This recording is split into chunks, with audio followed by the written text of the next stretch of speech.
Be quiet. Be quiet.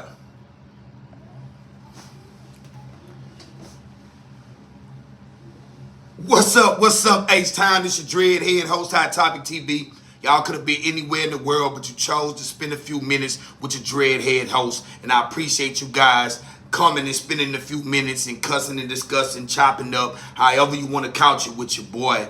Because like I say, I've been on the downslide after yesterday's game. It's cloudy and overcast outside. So I really have been down, and it took me a few minutes to kind of gather my thoughts and get myself back to normal. I'm still Texans for life, baby. You know, I represent the H for real, baby. And I think that we have a bright future. So I wanted to get on here and do this last one for the Texans, man. Kind of like a little tribute, man.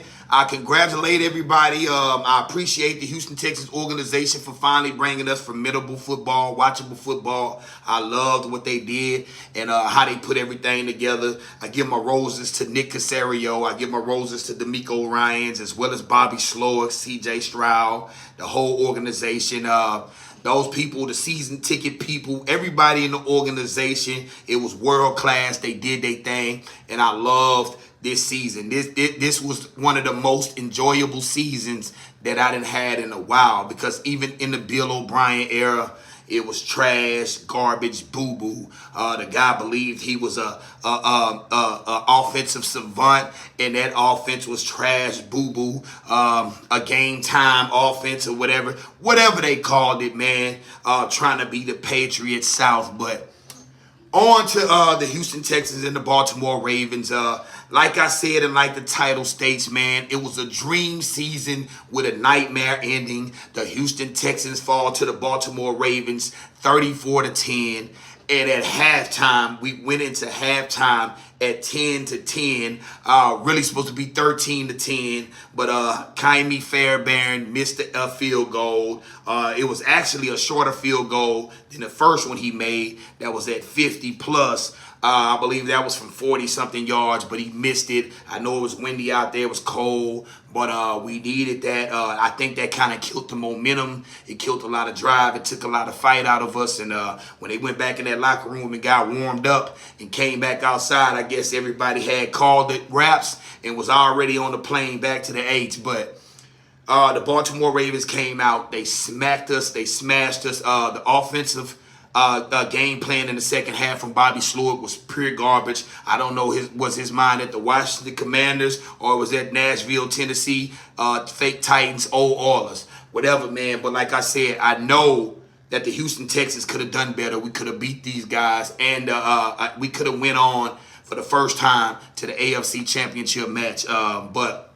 how do you guys feel about the match? Leave your comments. I will answer, man. How do you feel about that match? Did you stop watching in the third quarter, fourth quarter? When did you stop watching? Did you watch it to the end? Or you a true Houston Texans fan like me, and you just had to go out with them, even though it was a depressing move?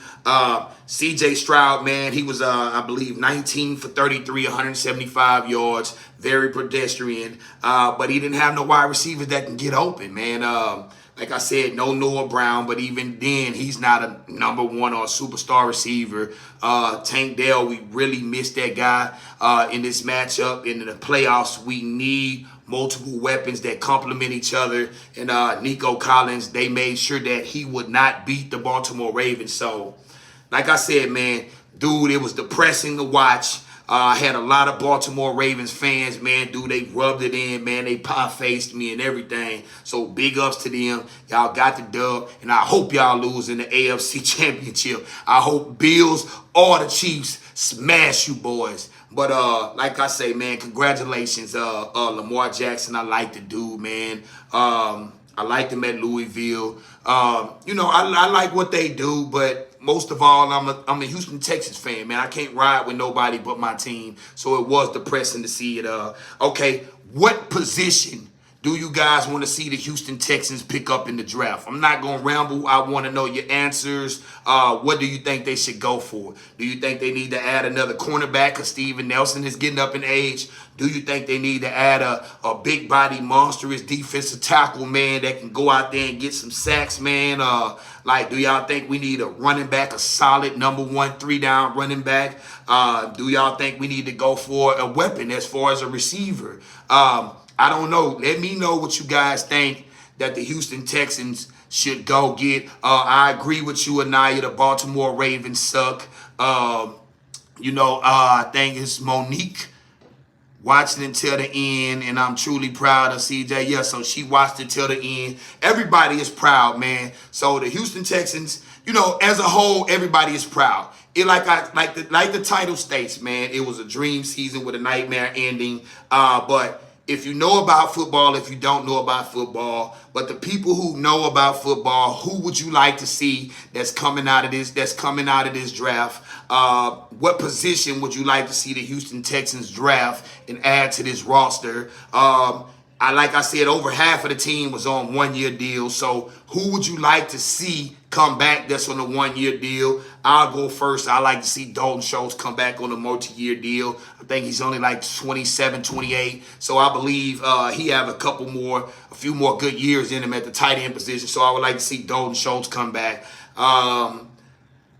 I would like to see, what's another guy that's probably here on a 1-year deal? I like what Sheldon Rankins did, but I think he signed a 2-year deal. I'm not really sure, but maybe it was a 1-year, $10 million deal. But I like some of the things that Sheldon Rankins did. But those are the 2 guys that come right to mind that I would like to see the Houston Texans bring back. Also, if Bobby Slowick leaves to go to the Commanders or the Nashville Titans, which is a.k.a. Tennessee, who would you like to see replace him?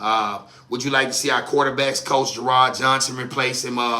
Is there an offensive coordinator that's out there that's in the Shanahan tree that you would like to see come here that DeMeco Ryans need to replace him with? What would you guys like to see? Because as far as Bobby Slowick, the showing that he had against the Baltimore Ravens showed that he needed a little more seasoning. So I believe Bobby Slowick should chill, sit down for a little minute, stay with DeMeco Ryans. You got a good thing going with C.J. Stroud and DeMeco Ryans. So I think you should give yourself a little more seasoning, and we run it back, and we try to run the table next year, and you add some weapons to this offense. Y'all go offense heavy. You can add some defensive pieces. I guess more veteran-like defensive pieces via free agency, and add some veteran pieces for the offense via free agency, because we have a lot of cap room to spend. Nick Caserio is proven to be a nice talent evaluator. He traded up for Nico Collins. That's starting to pan out. He drafted Derek Stingley. That's starting to pan out. I know Kenyon Green right now, that's still a question mark.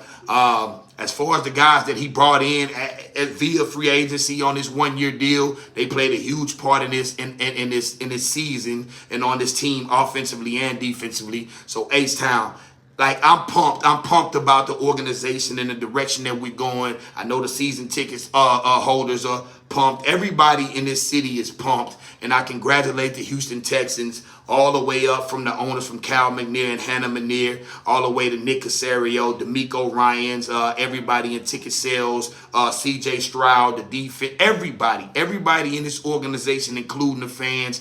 The playoff game, them boys was loud. They showed up. They was loud and proud against Cleveland, man. So we did our thing finally. We finally starting to show up and show out. A lot of people wanted to talk to the Houston Texans with their wallet, because this mediocrity with Bill O'Brien and all this trash with David Culley and Lovie Smith, we just could not take. That was a brown bag special over your head for real, like the old Saints. But the Houston Texans is an organization that's on the rise. I'm loving what they did. Anybody want to holler at your boy or talk to your boy, leave your questions, leave your comments. I will answer. I try to get to everybody. I spend the time, man, to try to get to everybody, because I appreciate you guys even giving me the time of day to even ask me a question. So I appreciate you guys. I love all the people who was out there checking this show out on a day-to-day basis. Even if you just clicked in and clicked out, gave me a like, gave me a quick comment. I appreciate you all. I appreciate all the Baltimore Baltimore Raven fans who was hating on my page, but I love you guys as well, and anybody else in Cleveland, because they knew we were going to be beat. But I appreciate everyone, and I thank y'all for coming to the show. I'm your Dreadhead host, Hot Topic TB. It's been real, and peace. Holla.